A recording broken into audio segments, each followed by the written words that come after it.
lives, they're built in moments, day after day, and though we don't know what each new day will bring, it's the little things, the things we do every day that define who we are.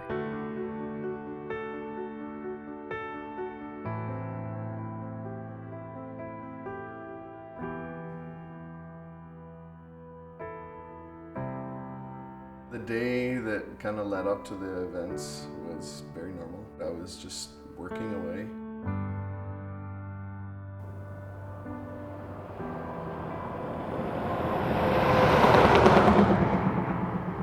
And all of a sudden my phone rang.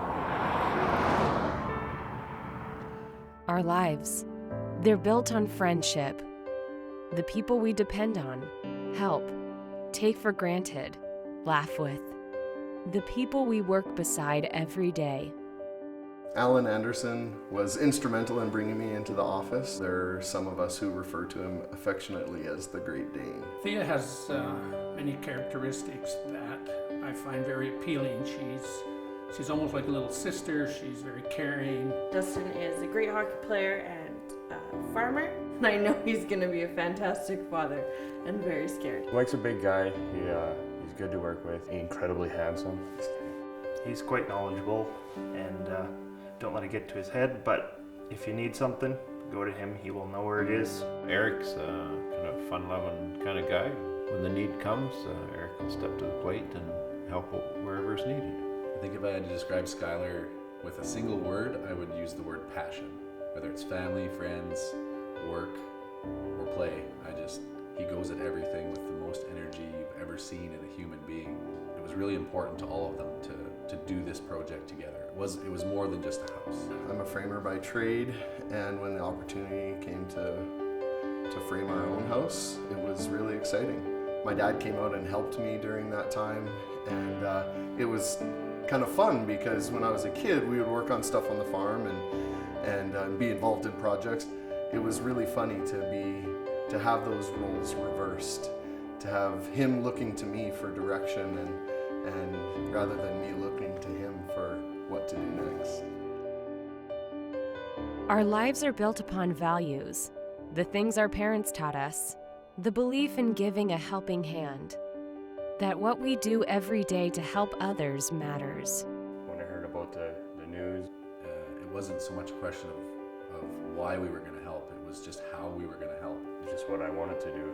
Didn't have to ask anyone. I thought it would be quite beneficial just to help him out and show him the love that we all love as a family.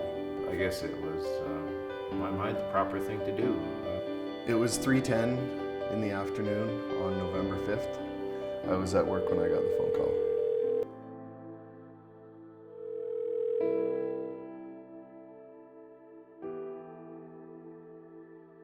Skylar's working really hard to get the house to lock up because we were planning to go on vacation.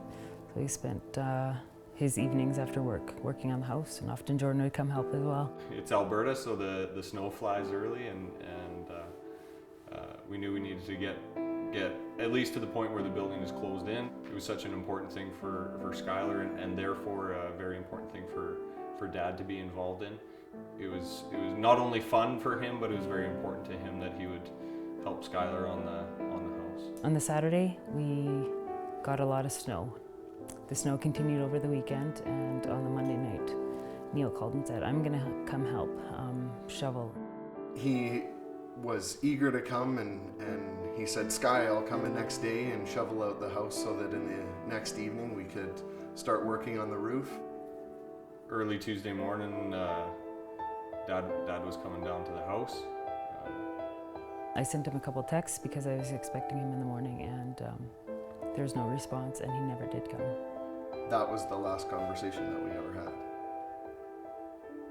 It happened Tuesday morning as Dad was on his way to the house to help Skylar.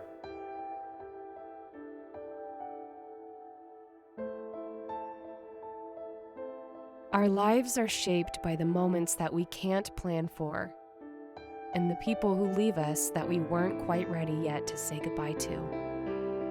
Jordan was on the other end of the phone, and he gave me the news. I remember hanging up the phone and Not a whole lot is really clear to me. One of the things that I said at the time was, how am I going to go back to the house? How am I going to finish my house? It seems stupid to say after just hearing that your dad's been killed in a car accident, like thinking about something so mundane. But for me, it was not so much the physical aspect of finishing a house, but there is now a huge emotional connection to the house. And how can I go back there when my dad was on his way to come and help us again? Alan was the one who snapped me out of that right away.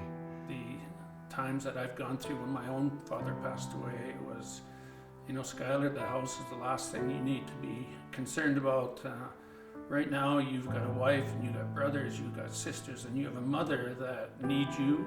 So let's make sure that those closest to us get our full attention. So let's sit down and just think about how we're going to handle the next few minutes, the next hour, the next few hours, and obviously into the next few days.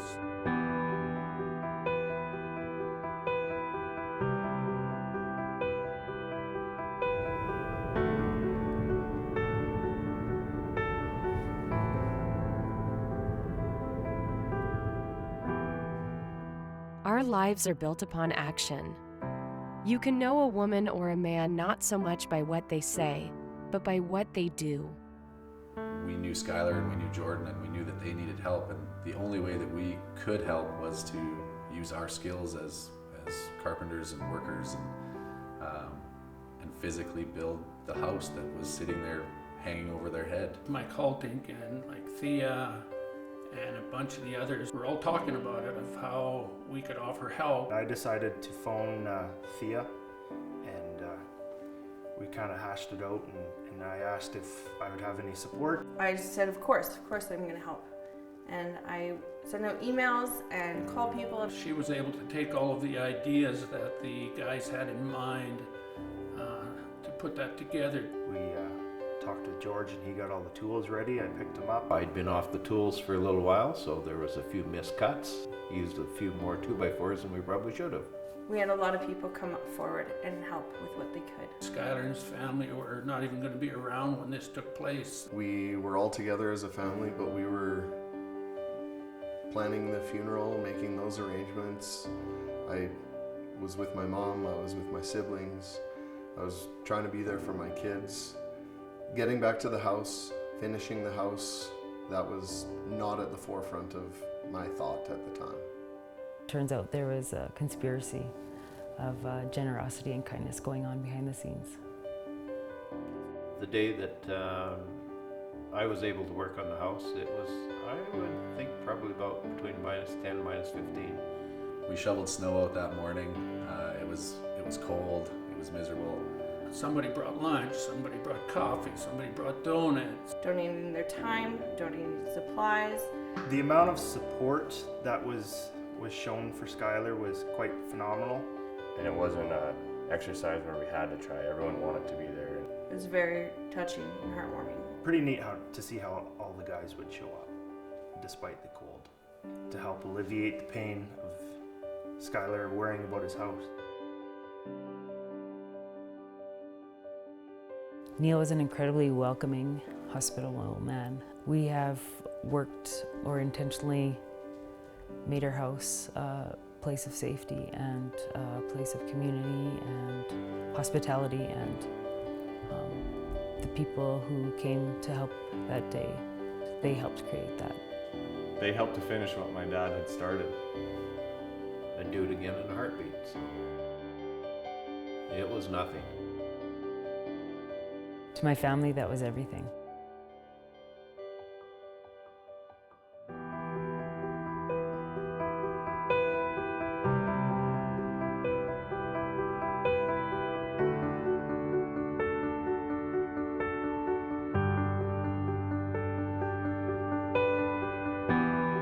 There's likely an analogy that could be made that each of us have metaphorical intersections, maybe with people or with instances that impact us.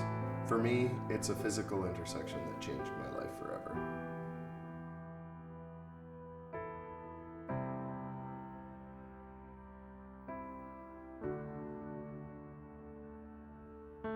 lives are built day after day into a lasting legacy.